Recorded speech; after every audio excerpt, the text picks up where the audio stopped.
to yet another edition of E-Expressions with the Daily Express. I have with me one of India's premier cardiologists. He's broken every heart-related record in the book, I think, from angiograms to angioplasties. I don't even know what they are, but I know that they're very he's also chairman of Fortis Escort Heart Institute.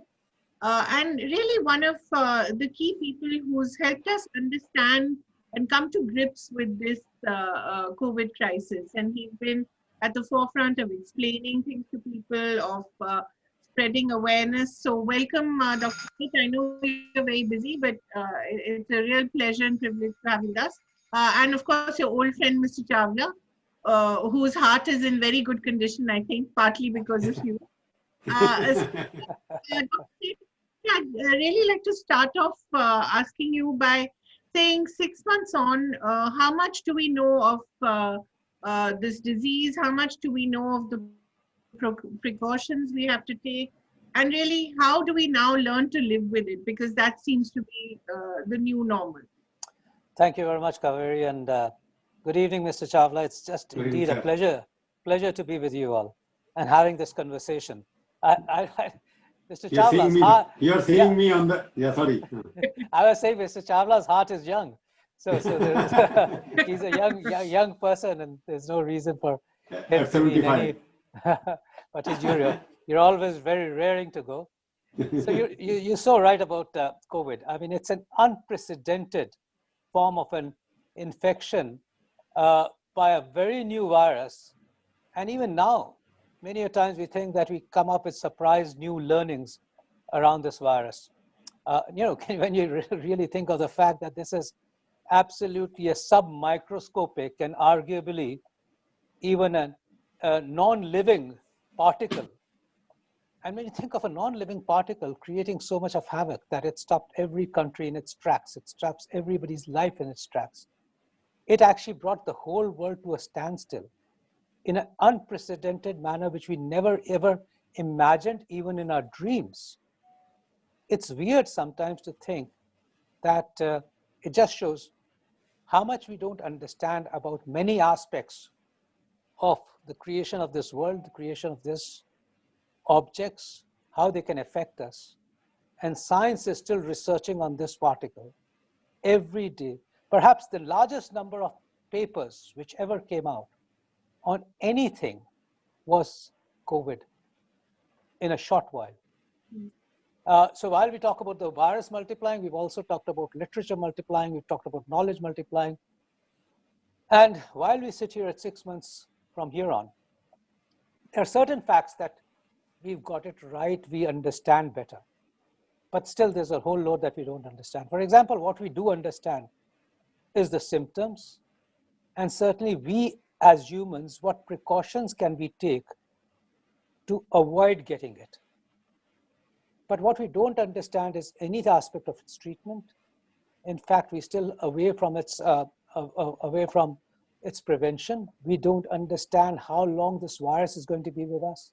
And we still don't understand whether we'll ever be able to normalize our lives, even though we should be positive that we at one stage would normalize our lives. So what is it that we know, doctor, that we have to now keep in mind going forward?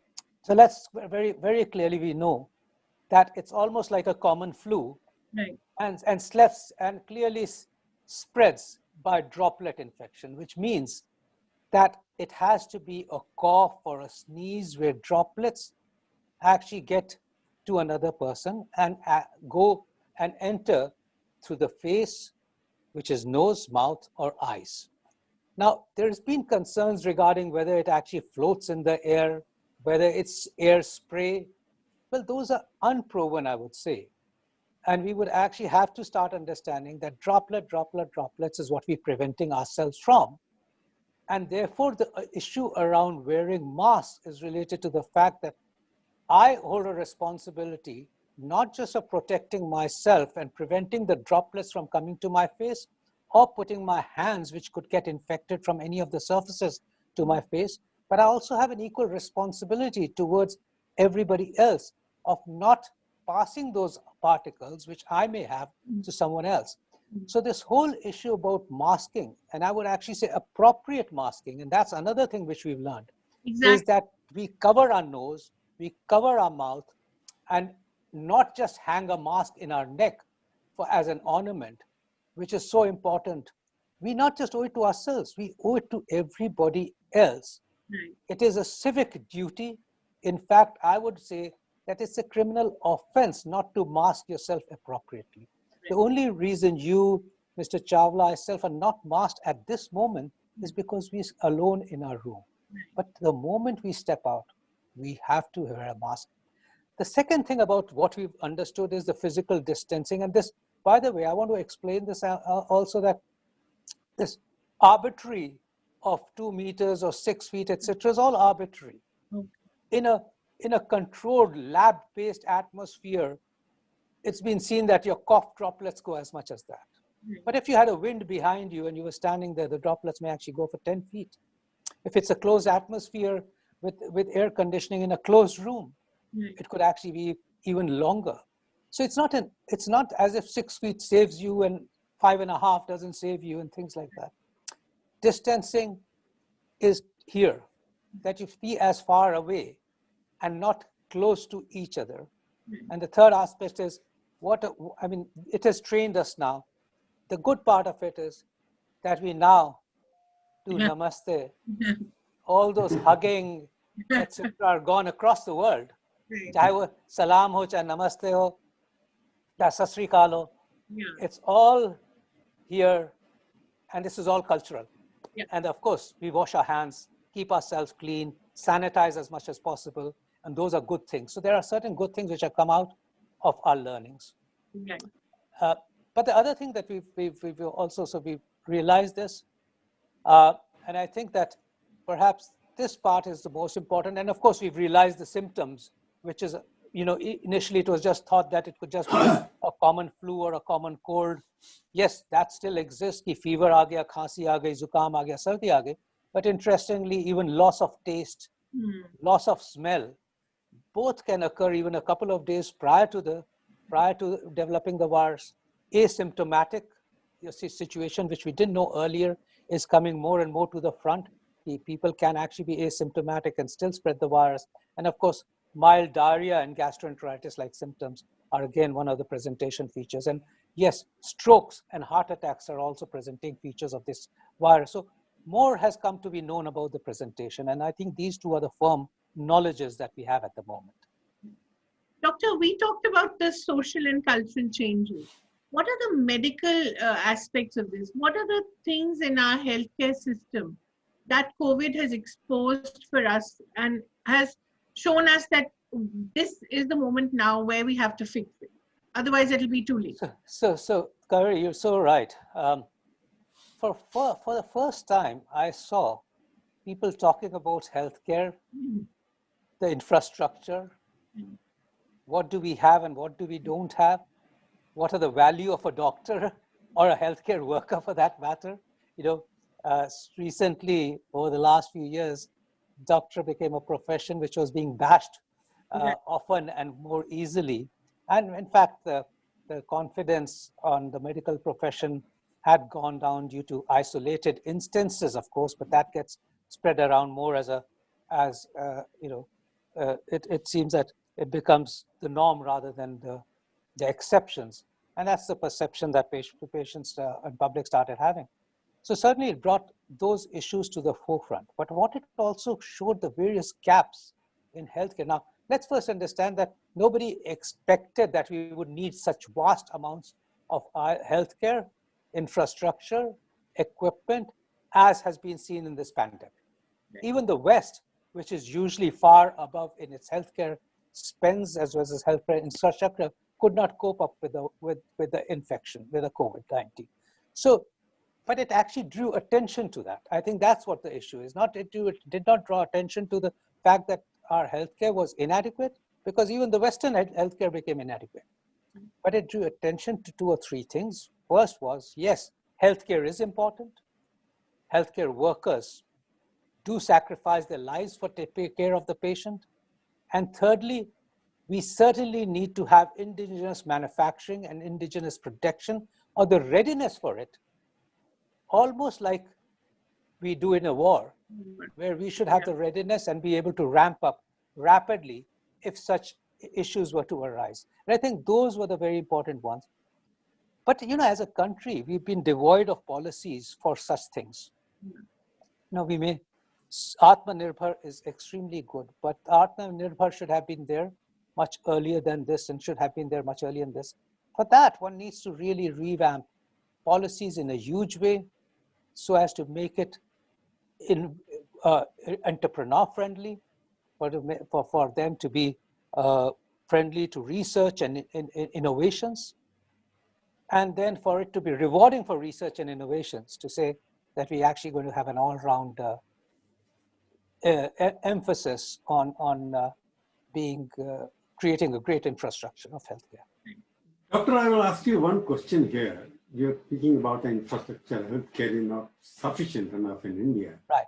Even after 6 months, do you think that is enough to handle the situation which is developing every day? Because my personal experience is that even after 6 months, you don't have enough facility to look after each and every patient which comes to your door for some kind of advice.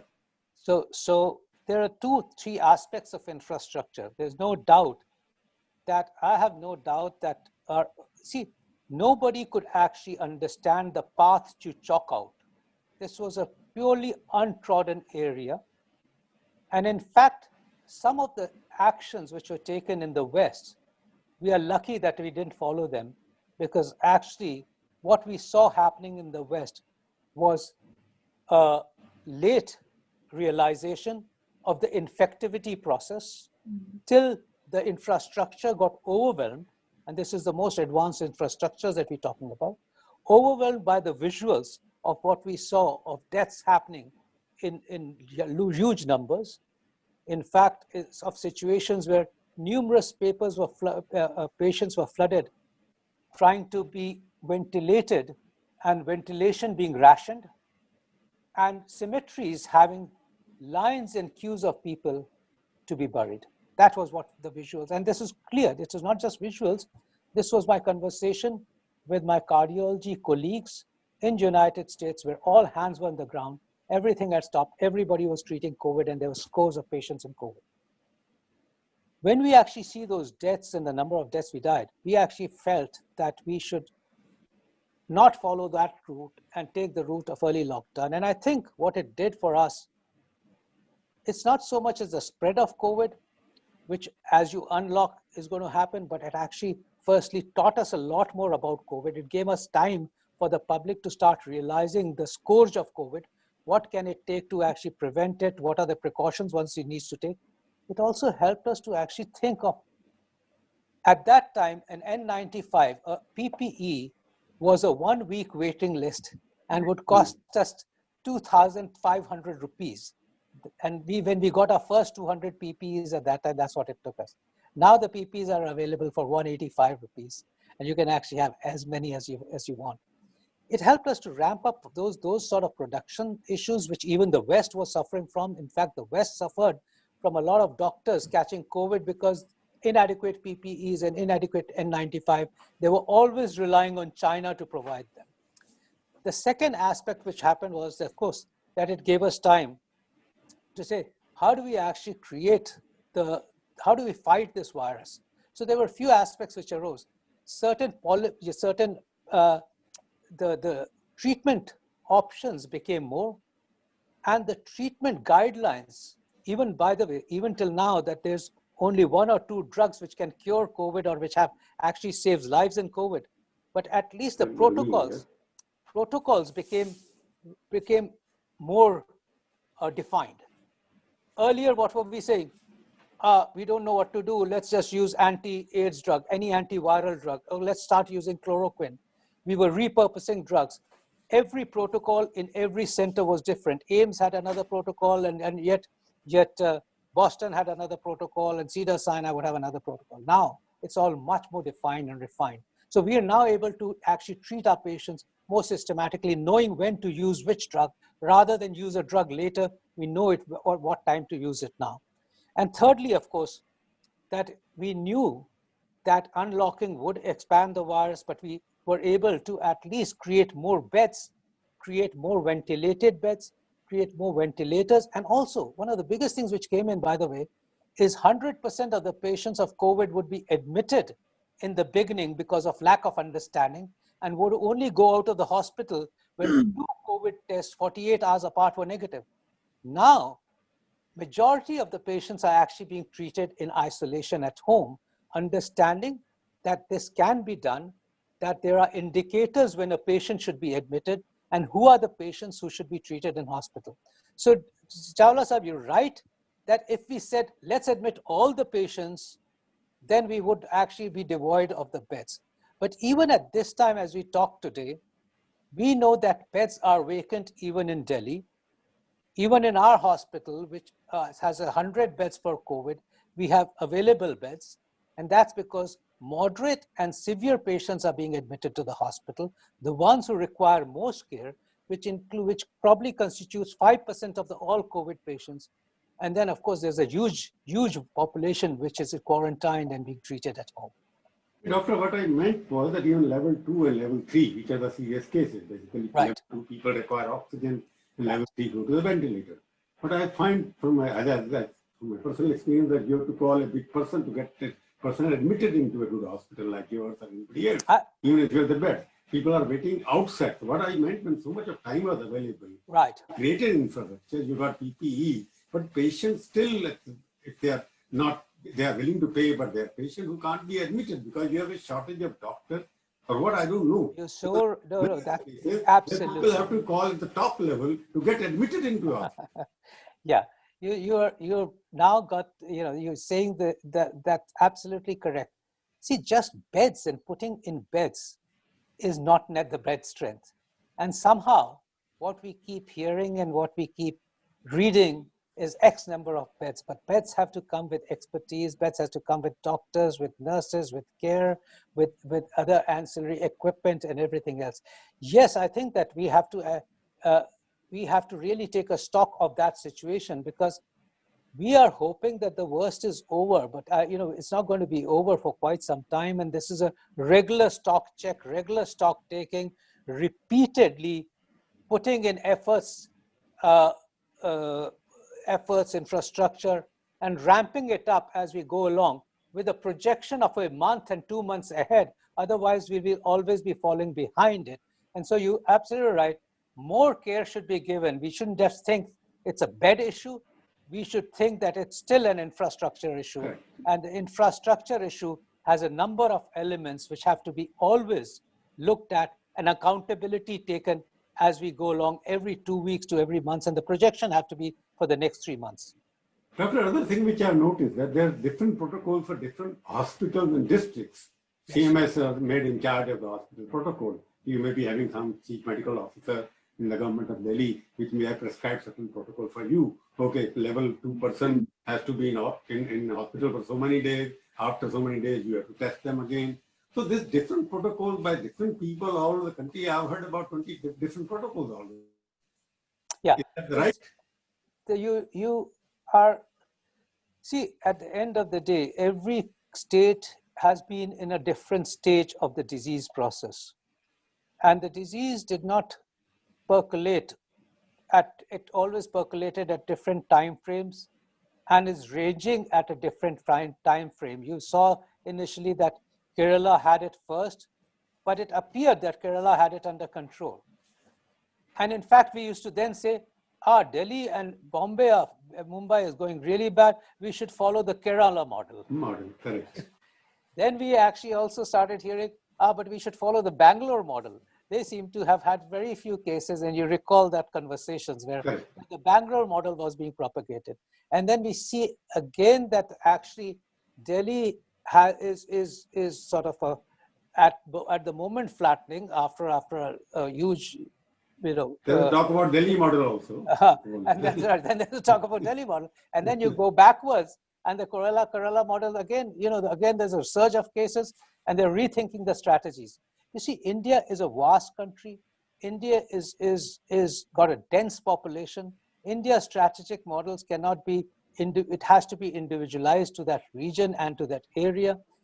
And policies would have to be always reviewed and developed, if we actually said, oh, 3 months ago we created this policy, that will actually fail within 2 or 4 weeks. You'll suddenly realize that policy was totally ridiculous, because there is no path. There is no path which has been created.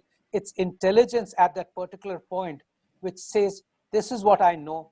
Let us create a chart for the next 1 month and then review this, whether this has worked itself out or not.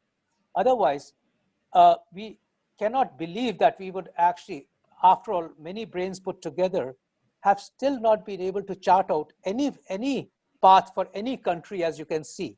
If you can see the models of what's happening in Madrid, Madrid is going back now towards relocking itself. UK is going backwards to relocking itself, having got its initial policy totally wrong. Then its mid-policy partially correct. And now again feeling that it's got its policies wrong and going backwards. You saw Sweden. Sweden had the biggest mortalities happening because Sweden thought its policies of letting this virus go into its population, because it had a great infrastructure of the healthcare, would actually develop herd immunity, and therefore, and yet they would be able to save patients. And then they suddenly realized that everything was wrong. So I think that we cannot be too intelligent about this virus. We cannot be too intelligent. We cannot believe that all of us can understand all the requirements which will happen. But we still, I would have to emphasize one fact, that nobody has an excuse that if things are going wrong, not to review the situation and not to actually get experts involved to chart out a different path rapidly to get hold of the situation. That should not happen. Doctor, one of the problems with India's healthcare has been we have this double burden of communicable diseases as well as non-communicable. Oh, yes. And you know that better than most. Somehow, when we focus on one, we lose focus of the other. And even during this pandemic, there have been reports that surgeries and preventive interventions in other areas has been stalled.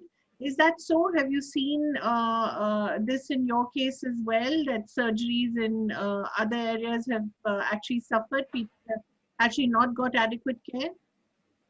So we've always had, at least, you see, we are a tertiary center. So we actually have 100 COVID beds, but we also have other beds available. It's not stalled for us. Patients themselves have felt scared to come to the hospital. Right. And that's been the experience across the country.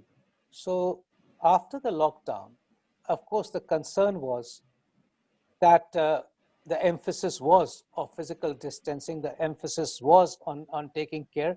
And also remember, the emphasis was even from our side, was that don't come to the hospital unless absolutely necessary, because we felt that we should not overburden the infrastructure of the hospital, because we did not know what to expect. Because if you recall the visuals of the West, the hospitals were overwhelmed, inundated with patients of COVID, with not a single bed for anyone else. It was all COVID, because it was all hands on the ground.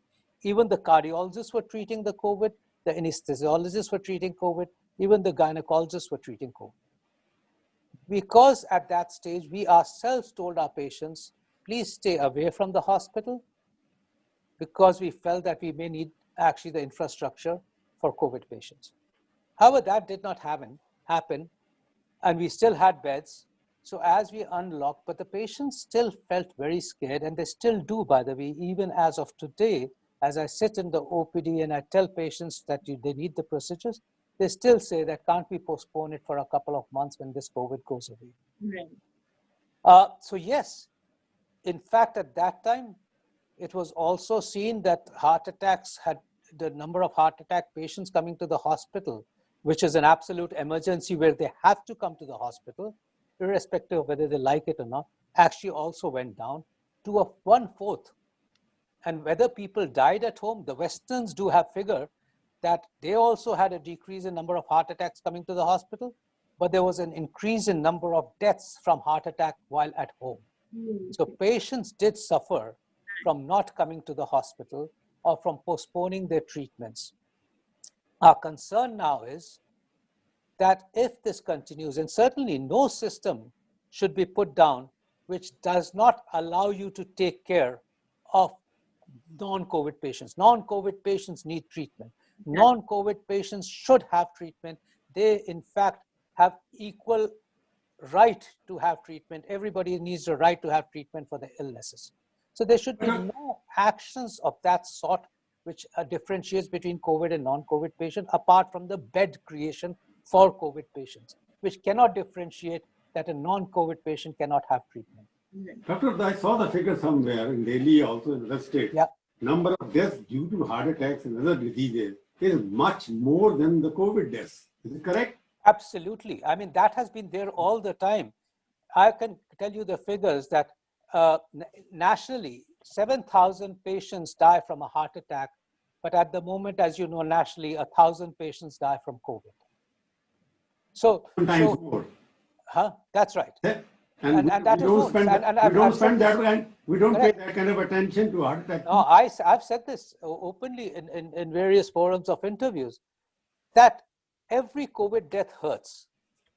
But let us not forget the fact that more people die from other illnesses, far more people die from other illnesses, and therefore our concentration cannot be devoid of what we need to do for non-COVID patients, their cancer patients, their heart patients, their lung patients, their patients in every disorder, lives which can be saved every day with the same rigor as we save COVID, lives can be saved every day. I'm sure heart attack patients, death due to heart attacks must have increased at home. Unfortunately, we don't have those Western systems where you dial for an ambulance and an ambulance picks you up.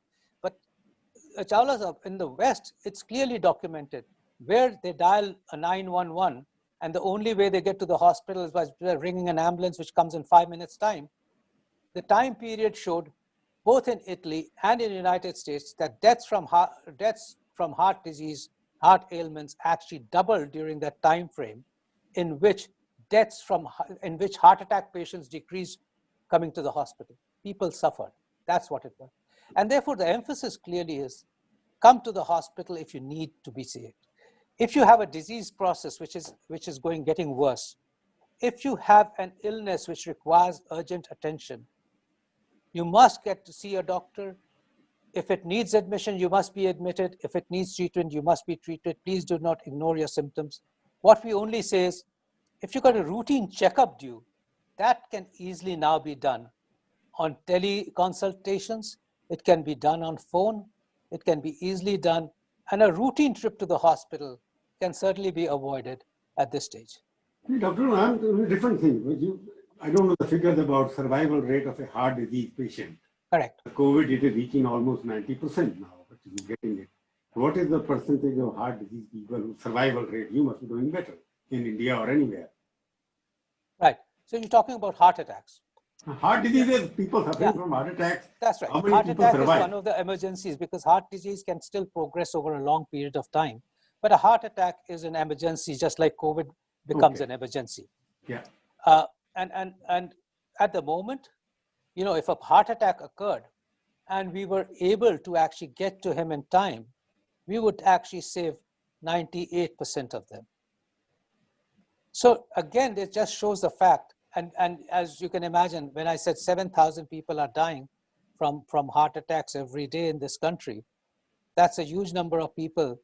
Now, how many of them did not get to us? How many of them we could not save during this time is a real important issue in our mind. So don't you think that COVID is more a hype than so much money you have spent? You have spent so much money in 6 months that may not have spent the entire 25 years of medical care, the kind of that you spend now. No, I don't think it's very scary. I know. It is not a hype. The difference is that this infects from one person to the other. The non-communicable diseases are not infecting each other. And that's the whole issue. So the extent of the number of people who can die if we didn't control could run into crores. And that's the real issue. It's an infection versus a non-communicable disease. And it's a vicious infection because it transfers and lives on transferring from one person to the other. So we cannot equate it. We're just saying, thankfully, we got 1,000 deaths. 1,000 deaths. But But believe you me, it could have been unthankfully, and this we could be facing 20,000 deaths a day. We've seen that happen. By the way, you know, I must say that we talking about a lack of deaths in a nation of 1.3 billion. We talk about 1/4. America is twice the more deaths in a nation which is 1/5 our population. And if you talk about England, 10 to 15% death rate was 10 to 15 in England. That's why you saw those visuals where even for the emergency, the number of ambulances waiting to take patients to the emergency had spread to 8-mile long queue. And for the cemetery, number of people being taken to the cemetery was similarly a 2-mile long queue in Italy. So we don't want to see those visuals, because with the density we have, you cannot even equate it to acute heart attack, which is a non-communicable disease. Yes, heart attacks developed over a period of time. It doesn't take away the fact that we're going to fight it. This number of deaths can actually happen in the next 6 months. Whatever deaths we saw over the last 5 years from a heart attack, if we weren't careful, could happen in the next 2 months as far as COVID is concerned. Another question which is baffling everybody: why this 70-80% of the cases are concentrated in few areas of India, and they are recurring there again and again and again? Is there any biological reason, sociology reason? What reason is there? Why it is happening only concentrating on certain areas? Like what, Chawla Sahab? You know, which sort of areas are you talking about? I'm talking about Maharashtra, Kerala, Okay. Tamil Nadu, Andhra. Because no, we're actually seeing a gradual. So those areas which few months ago we said are safe are now getting gradually unsafe. Of course, for other areas we know it's a congestion issue. The number of people per square. So Mumbai, we know that it's actually an enclosed area with the maximum congestion which perhaps exists. But you know, if you see, new and new areas are coming up of increasing COVID. As it goes downstream and as it goes into those areas, as the population migrates, it started from the big cities because it actually came from outside the country. And as it started in the big cities, which were connected by air to outside cities, and we know that's how it happened to Delhi, that's why it happened in Mumbai, we know that's how it happened in Kerala, where the first cases came from. We exactly know where they came from. And then as you track them inwards into the country and into the smaller towns, and as people have moved on. So no, it's not congestion. In fact, you will continue to see those areas which are lesser now will actually get them one day. That is the concern at the moment that we have, that the peak of India has not happened. We're still on the upslope. There is no second peak. We're still talking about the first peak. It is just going inwards and inwards and inwards into those areas where migration of population continues to happen. And when we will see that peak is what we don't understand about this disease process. So this talk about 2 mahine, 3 mahine, 4 mahine is a very arbitrary figure, and nobody can be as intelligent as anybody else because we don't know when India peaks and India plateaus. It means you are saying still the first peak has not arrived yet. The first peak is continuing. You're right. The first peak has not arrived because we still don't know the number. What is the peak? Upslope of the country. Yes, we don't know the number because at the end of the day, to tell you frankly, you know, you can actually say we haven't tested enough at some stage. We're testing more now, but internally going inwards, how many testing is being done? We don't know how many of that population which lies into the smaller town and rural areas will ever get tested. We don't know how many cases will actually turn up.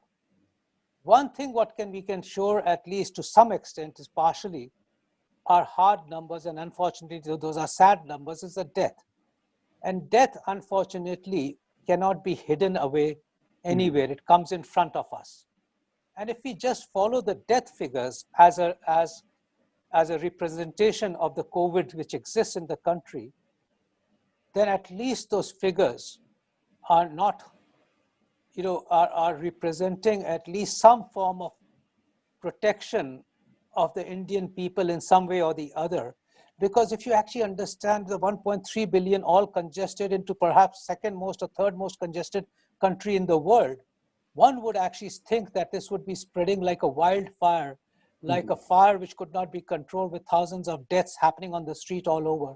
And yet we're not seeing that. So we have some reason or the other to believe that perhaps God's been kind to us in one way or the other. Maybe the Indian immunity system very high. Correct, correct. Because So, used to living, हाथ धोने की हमारी आदत है, खाने से पहले साफ रखना है, ये सब. You're so right. When people come from abroad, in 2 days, they start getting diarrhea and dysenteries and all sorts of infections.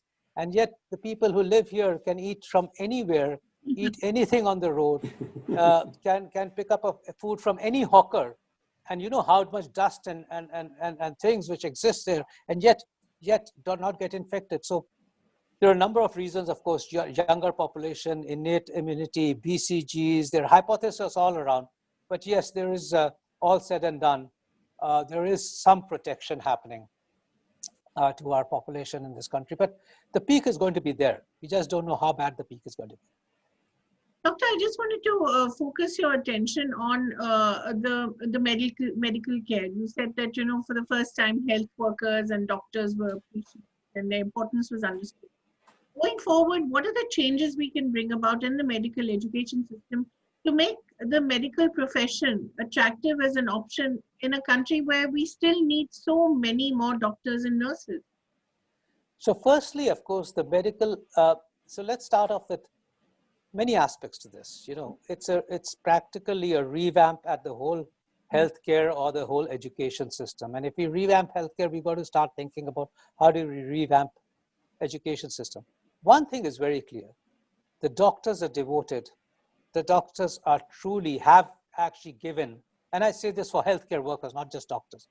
They've truly shown their mettle. They have sacrificed during this time, all healthcare workers, and taken care of COVID patients without worrying about their own self or their families. And I can actually tell you visuals of what I have seen, where doctors have actually got COVID and yet continued to save lives in the COVID ward where they were admitted by making sure that a person who was getting breathless gets intubated, even though they themselves were admitted with COVID. I've seen doctor not worrying about even wearing a PPE and rushing to save a life of a COVID patient by intubating him without a PPE. I've had colleagues who've taken patients with cardiac arrest who had COVID without even bothering about PPEs and taking them for an angioplasty and saving lives, only later sitting down and saying, fine, I've saved that life, but I didn't get PPE, I may get COVID, isolating themselves from their family and breathing a sigh of relief only after 10 days when they didn't catch COVID. So all those stories are around us. When I say revamping the healthcare, so certainly the respect for doctors, the respect for healthcare workers, whether it's sanitation, whether it's policemen, whether it's firemen, whether it's nurses, whether it's technicians, has to be there. There's no question. I think hats off to this. This has been exactly like what we've seen from the army. This is the army. This is the frontline warriors. But the other aspect is... What is the costing part of it? Because people are complaining that overcharging now, government is to intervene all the time. So doctors are doing very well because 500 doctors are sacrificed, life, which is a very, we should be proud of them that they have done. That's right. But what about doctors or hospitals overcharging expensive things? That brings a bad name to the... Actually, no, I don't know about overcharging. There were some reports, if you recall, of overcharging very initially on at the time when COVID started. But in a way, the government of every state took notice of these issues, and they were, by the way, they were far apart. They were small and far apart. But actually, it was appropriate for the governments to come up with at least some form of a capping. And now every state has a capping, and that's been there for the 3 months since the mandate was on. So there's no overcharging at all from anybody. Can't overcharge because it's all capped. Every price is capped. Every charges are capped. Each state has created a own system of capping prices in discussion. Some states in discussion with the healthcare providers, others without discussion with the healthcare providers, but capping has been now come in every state. So COVID has become a state treatment, should we say, and even the best of the places. The only things which don't get charged for are the experimental drugs, but they are charged at whatever it costs. So I think that part is clearly not an issue anymore. We were coming to the revamping of the whole system. See, the first thing is revamping of the education. We can't live in archaic medical education. And this medical education, if you're going to change for the future, has to include things like understanding research, understanding innovation, which has never been part of a curriculum, ethics, which has never been part of a teaching in a medical school, communication. How do you actually have empathy with the patient? Never been part of any curriculum. I think time has come for all that to be an integral part of understanding right from the point where a doctor enters into a medical school. There are other aspects of practical education which actually start from, as you get into the hospital, you start meeting patients and you start treating patients, something which was left to much later on in the medical curriculum. So the change in medical curriculum has happened. By the way, that is going to be instituted very soon, and it's going to become a regular part of the curriculum because teachers have been started what they call being educated on the changes in curriculum which have happened. The second medical commission has been yes, but the change, you're so right. The National Medical Commission is instituting that, but these changes were already proposed and cleared and put down for its execution now. So it's actually been worked upon over the last 5 to 6 years. That curriculum change through numerous discussion had been instituted. The National Medical Commission is now going to institute that. The second aspect of it is, it's not the number of doctors we keep talking about, and we keep saying, but WHO figures said, we should have 1 in 1,000, and we actually only have 0.7 per 1,000. But look at the unequitable distribution. We need to address that first. We're talking about 70% of the people living in the rural areas, and yet 70% of the doctors working in the urban areas. We're talking about 70% of the patients being treated in the government hospitals. We're talking about 70% of the doctors working in the private sector. We actually have allowed this to happen over a long period of time because we neglected healthcare and we did not plan and strategize what a healthcare of India would look like. Even when I was in medical college, 40 years ago, I was being taught that one Australia gets added onto India every year. Now, if you have whole Australia getting added, shouldn't we actually have thought, how do we actually take care of healthcare of such a big population getting added on? So we actually, therefore, did too little, too late, till a situation became a default strategy where anybody who became a doctor provided his services in whichever manner, be it the government he liked, be it opening up a clinic he liked, be it opening up a nursing home he liked, or finally transforming it into corporatized healthcare providers, whichever manner they liked. A default strategy without any direction of multiple verticals working as if it's a train line with doing the same purpose, but never meeting together and never actually at any stage being brought together to say, let us think together as to what we mean to the nation. After all, healthcare is the most important thing a nation should focus on. Why can't we sit around and decide as to what India's healthcare should be like? And unfortunately, years and years passed by till recent times where a focus started happening on provision of healthcare to people. Dr. What final thing which is that Dr. Ashok said it will 25 to 30 crore vaccine will be available by July. I don't understand the statement. By that time, 25 crore people would have been vaccinated.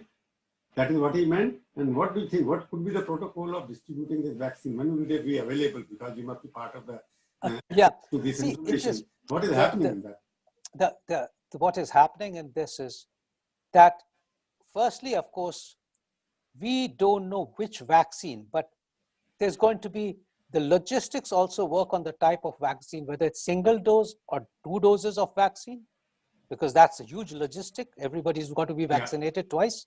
The second huge logistic is it going to be kept cold or can it be kept at a normal temperature? Because that's another huge logistic of getting it to the people. Producing any vaccine in the country and having millions of doses is probably not the issue, because India is the biggest vaccine manufacturer of the world. And every vaccine would actually give their ability to be able to be made locally in the country. So the logistics are going to relate to not the number of doses, but it to go downstream on these two logistics. And the third logistic is how many months of immunity does it offer? Because again, that means revaccinating the whole population.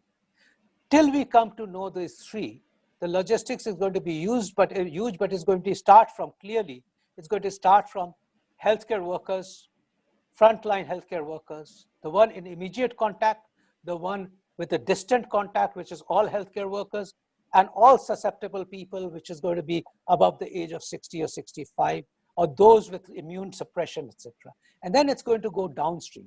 But it's not that the whole 100% of the country needs to be vaccinated.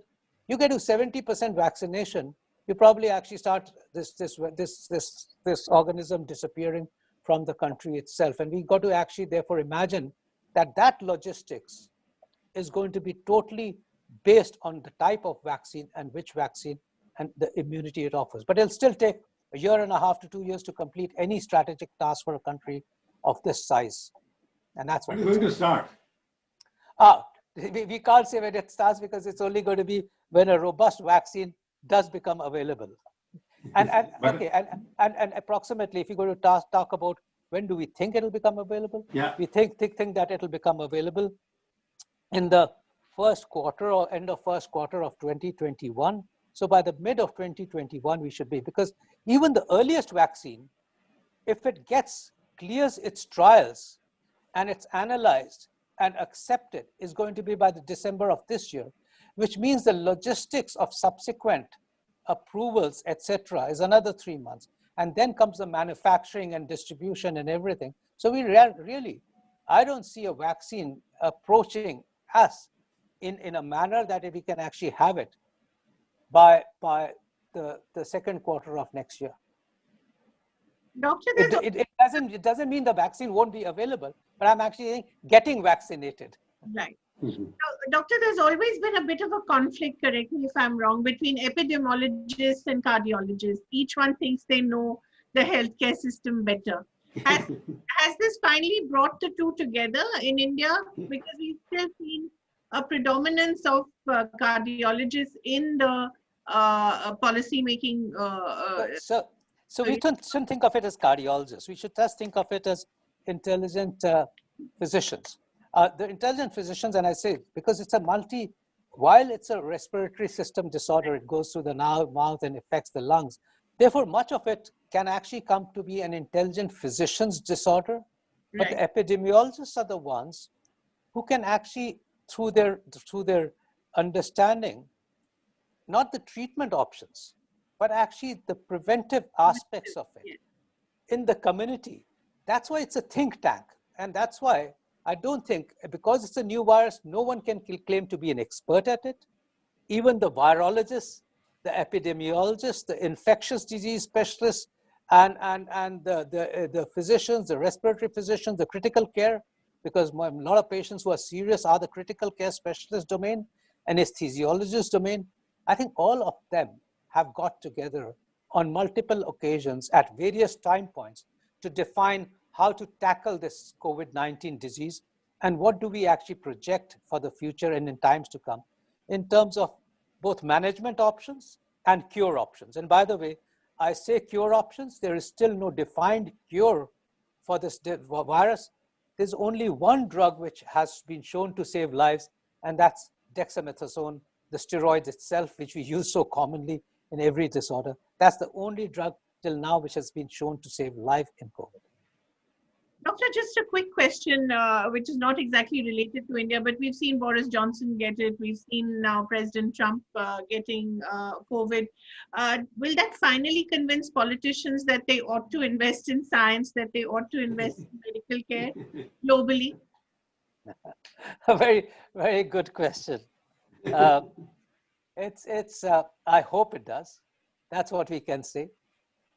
It actually brings to you the reality of see, a number of things happen when a person gets COVID or gets close to COVID as much as this, where either gets infected or a relative close to. But when you say, okay, will it make anybody think? But everybody practically has had heart attacks, or a near and dear one. I mean, I won't say everybody's had a heart attack, but someone close to us, whether it's me, whether it's you, someone close to us has already had a problem. And we know of many people who have had problems. Of the policy makers and the regulators, many of them have had heart problems. And does it change anything? I think it has to be a will and a vision, understanding that healthcare as a whole, and you don't need COVID to tell you that. It exists. A cancer occurs in so many people who yourself and around you. Heart attacks continue to occur. Hypertension and strokes continue to occur. All infections is the last. It's so much of it is happening that people are dying from the biggest killer, the second biggest killer, and the third biggest killer are all non-communicable disorders. Yeah. And they kill your dear and dear ones. And if realization was to come, it comes from healthcare, and saying healthcare of a country is perhaps the most important aspect to be looked at. If a country is healthy, the nation grows. If the country nation grows, it grows with positivity. And if health of the nation has to be looked at very meticulously. Unfortunately, we've left everything a bit too late. It actually therefore needs something which needs correction would actually take a few years. It cannot be changed in a couple of years.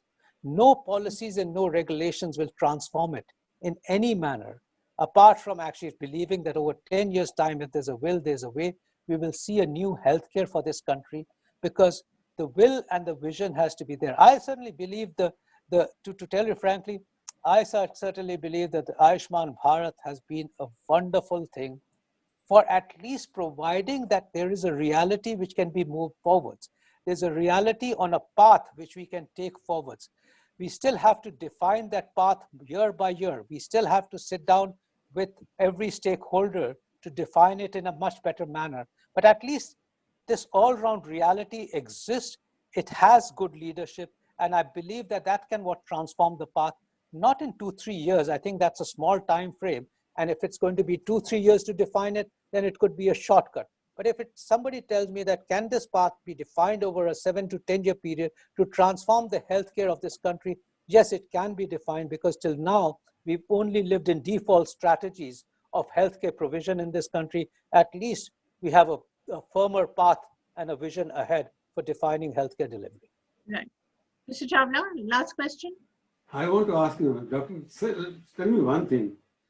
Only one way of not getting COVID is stay at home. Out of your room. Is there another possibility?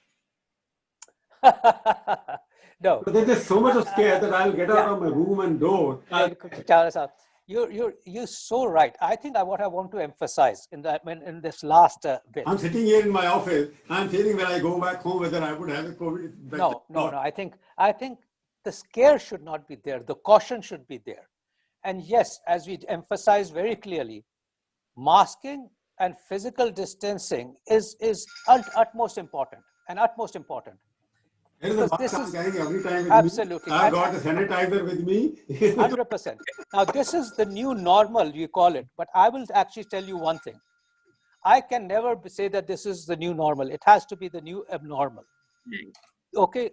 Now, we have to do this at this stage, because this is the only way public can participate in prevention of COVID disease from spreading. The virus wants to infect, and the only way it survives is by infecting one, then to the other, then to the other. And if we stop the spread of the virus, it is up to the public to be able to do it and at least control it to an extent. Otherwise, we will have such widespread disease that somehow we actually could see a lot of deaths. Now, I will let's just give you this I'm moment. Just raising a question, you can answer all that. I'm worried about my driver. I'm worried about the person who cleaned my house. Yes. The cook is coming into my kitchen. So do make sure that they are masked and they stay distant. Yes, I also have the same. And I would also let you know that I turned up positivity in one of the people who were working in my home. except that he also wore mask and we also wore mask and none of us got affected. In So I the don't house. think you live In the house, fear. you have Yeah, to in wear- the house, absolutely. So you have to live with precautions, and the precautions will save you. Unfortunately, people wear those masks under the nose, not Yeah. even on the mouth. In fact, when they talk, they talk with the mask down. That's the time when actually the virus spreads the most, when you talk with each other, and that's when the mask is down. People still amongst in their offices would like to sit and have cup of teas and coffees with their friends in the canteen, which is the worst time with the mask down. It doesn't stop you from actually meeting people. It just takes you from precaution. So I don't want you to live in fear. I actually only say this. You're suggesting in my own home, I have to have mask all the time. No, you don't live in fear. Yes, you do have to have the mask on. The normal may be a year later, the normal may be 2 years later. But what was the normal? The normal was when you and I could sit together and have a good time. When we could invite our friends together, where 15 of us could have a good time. The normal was when you and I with our families went out to movies. That was normal. When the normals are when you can take your grandchildren to a museum and show them what, the various aspects. You can take them in a park. You can take your grandchildren and children for a holiday and say, let's go and have fun. And we're going to go to the busiest place and have a fail of a time. That is what normal is. And that normal is when two of us, your spouses, can go away somewhere else and have a good time. But that will still come. We cannot actually live this abnormal all the time. But to get to that normal, I must say that we have to live this abnormality. And this abnormality is only there for a year or 2 years. Once we have the vaccine, once we have more robust data on the treatment options and trials are going on. And by the way, humanity has always overcome every aspect in the past, every disease process in the past. It's overcome it hugely. And humanity and science together will overcome it. But what it's made us do is also look forward to the normality, which we didn't value in the past. We never valued those normalities in the past. Now it makes us realize what the normality is. And also it's brought us more closer to spirituality. It's brought us more closer to the Lord above, saying, we can actually be picked out from a small submicroscopic non-living particle which stopped the world in its tracks and created a havoc. Thank you. We will win over it, but at this time we have to have a realization that we have to do all this to win over it. Thank you so much, Doctor. I think that was a really positive and heartwarming message in these very dark times. Thank you, Dr. Seth. Thank you, Mr. Chawla. Thank you. It was a pleasure to be with you all.